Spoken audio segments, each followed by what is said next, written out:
Alright guys, welcome back to the channel. I figured this would be a good point to jump in here and just give you a quick update on what I've been doing. As you saw, I got the engine and transmission all put together. I just wanted to mention a couple things. I did pull off a couple of these brackets and some hardware on here and send them off to Vapor Hone. I had seen them on Instagram a few times, and I really liked the result of the Vapor Hone and plating process. So I got a small batch of hardware, sent it to them. It's pretty expensive to do, so I didn't do a whole lot. I just did a couple of things that I thought might benefit, like that alternator bracket, as you saw, and a couple of these brackets and bolts over here. I did use the Resto Tuner bolts for the transmission case, so that was a lot a lot cheaper there to go ahead and buy those bolts new instead of sending the other ones off to have them redone. I'm super happy with how that turned out. I've got the Hasport conversion kit put on here. Everything looks to be working really well. I'm really hoping that since I got the OE clutch, it's not really a stronger pressure plate. It's just the original pressure plate. It's good for up to like 200 horsepower or maybe even a little bit more. And this thing's just stock, so it should be good. But a lot of people that have problems with these conversions, they have a stronger clutch and pressure plate, and so it puts a lot of tension on that cable because of this leverage here. But I'm hoping that I can get away with just using this conversion here without having to convert fully to hydro, because I really don't want to get in to my car and pull the dash out and pull the vents out and put that Hush Performance kit in there if I can avoid it. So I'm going to give this a shot, see how it turns out. I'm really hoping to get this engine put in here in just a few minutes. That's the next phase of this. I did get all this buttoned up. Everything should be good to go as far as putting it in the car. I did go ahead and replace the transmission decal here. Nothing Special.ef sells these. I'll leave a link down below for him. It's really just to replace the worn or peeling off transmission decals, just to give it that overall complete look.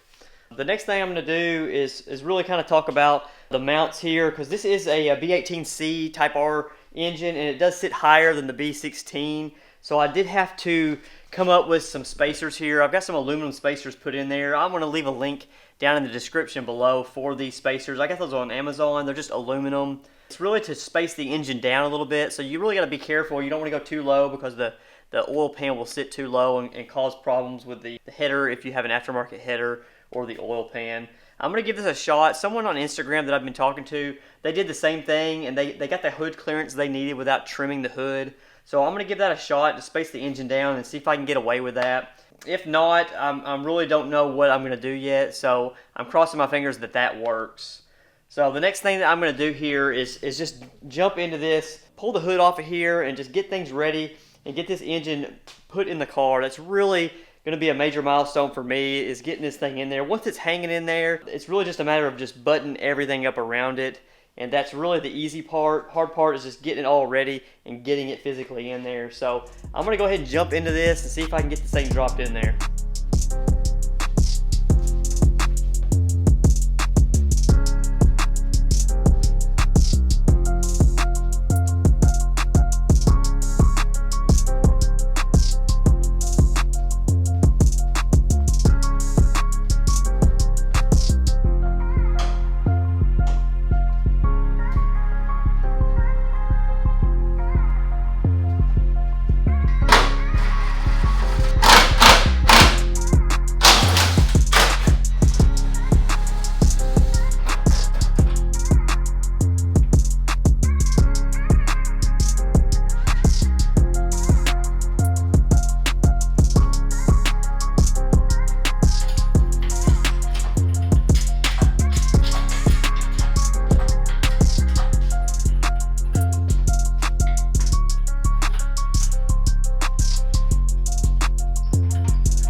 Alright, so it's the next morning here. As you saw last night, I was dropping this engine down in the engine bay using my cherry picker and some straps.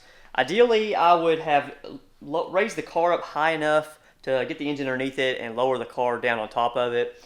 But I don't have a way to get the car high enough to do that. And I've got these AC lines and that lower cross member in here. So I had to angle that engine down with the transmission pointed down and kind kind of work it down in there and get the mounts lined up and bolted up. And I was doing a pretty good job. It took a little bit of work, but I did get the bolts started on all the mounts on both sides. And by the time I did that, I realized that I did not put the rear T-bracket in there, the rear transmission mount. So what that meant was I had to hook this thing back up, raise it all back up, and get that T-bracket put back there so I could get it bolted down. And now it's back there. It's not bolted up just yet, as you saw, but I've got everything lined up now. Everything's bolted in loosely until I get that rear mount tightened up. And then I'm going to continue working on getting everything put in here in the engine bay. There's a lot of different miscellaneous things to hook up. All the vacuum hoses, all the wiring, clutch cable, got to run it, throttle cable, all that stuff. And then I'm going to be just continuing to put stuff in the engine bay, keep it clean, get it bolted down, tightened up, and hopefully this thing will be running in the near future. But the goal is really just to get as much done as I can, so let's go ahead and jump into it.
All right, well, I am about 80% there on the engine bay, I would say. The cooling system is not in at all. I don't have the radiator in there or any coolant hoses hooked up yet in the front here. I'm going to wait on that. This thing is almost ready to start. I do have to get the exhaust manifold on there. I do have a stock 96 spec B18C exhaust manifold, but the heat shield is silver and it's got some rust on it, and so I really want to have that sandblasted and powder coated. So I'm going to try to get that done here in the next couple weeks, and hopefully I'll be able to throw that exhaust manifold on here. And then after that, I'm going to have to work out how the exhaust manifold meets up with the stock cat. I'm going to have to do some cutting and welding on that.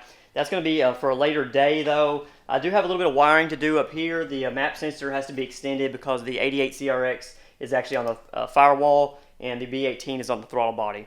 I'm not going to worry about the intake system just yet. I'm going to use the stock air box and that intake arm that comes across the front of the engine bay here. Intake arm that goes to the throttle body is going to have to probably be the ITR intake arm because it has to match up with the larger throttle body, but there will have to be a little bit of custom work done here where it meets up with the stock CRX air box because those are different diameters and different shapes. So we'll deal with that later. Really the only thing I have left to do to get this thing started is that map sensor, the battery, and the ECU. I've got to get a new chip for the B18C Type R swap. I do have a B18 or a B16 chip that I could start this thing up on, but I'm going to go ahead and wait. I'm not going to get into a hurry to start it just yet. I want to make sure everything is 100% and I've got the right map on there. My friend Justin, who helped me with the transmission, he's going to burn me a chip and send it my way sometime soon. So we'll get that put in. Hopefully in the next video, this thing will be starting. I mean, that's my goal, is to get this thing started, see if it runs, see if there's any issues that I need to work out before finishing up 100%.